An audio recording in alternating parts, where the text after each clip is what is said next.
Here I have Honor X6, and today I'm going to show you how to enable Do Not Disturb mode on this device.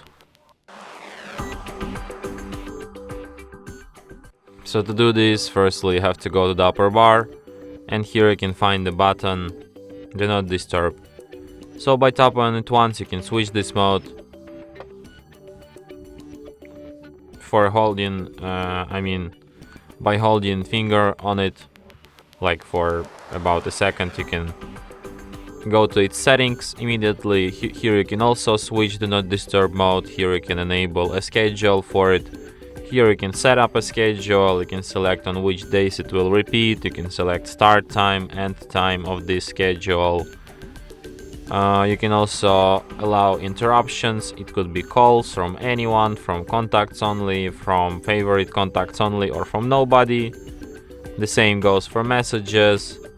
And there's also an option repeated calls. When enabled, a second call from the same person within 15 minutes will not be silenced. So yeah. And that's it. Thanks for watching. If you find this tutorial useful, don't forget to hit that like button and subscribe to our channel.